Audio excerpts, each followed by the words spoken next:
Ang Ginoo madahaiyo.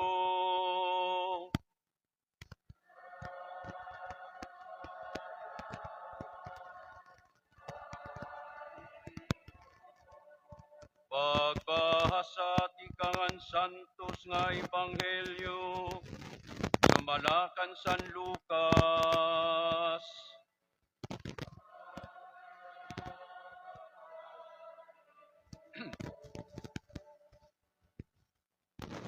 Ito nga panahon, may mga tao dito nga nagsumat kan Hesus.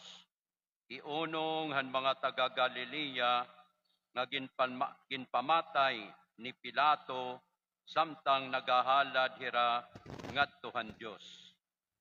Nagbaton Hesus sa ira tungod nga pinanmatay ini nga mga taga Galilea insugad nga paagi.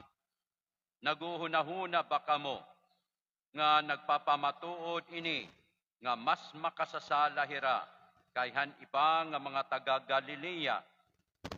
Diri, susumatan ko kamo nga kung diri kamo bumaya han iyong mga sala, mapatay kamo nga tanan, sugad aira.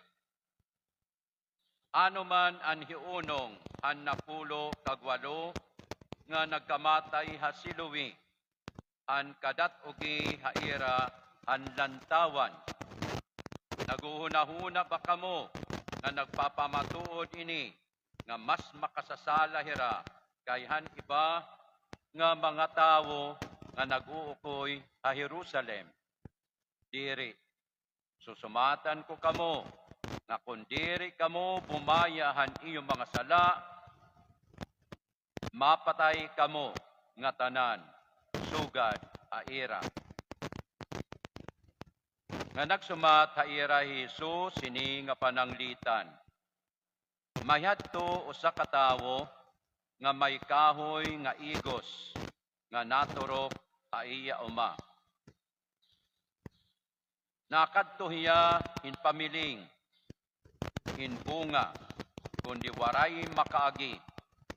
Sanglit ginsiring niya an iya magbarantay ang tanaman. Kita adaw, tulo na katuig an akon pagbinalik-balik nganhi, pangita hinbunga, ini nga igos.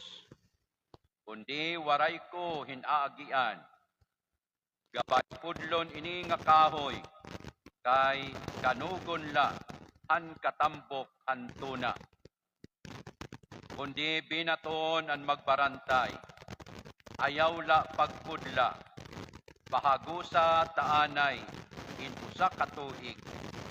Lilibuton ko hinpag-ukap, ngan bubutangan ko hinabono. Manggad nala, bumunga, ang sunod nga tuig. Kay kundiri pa, amo na ang pagpudla naton.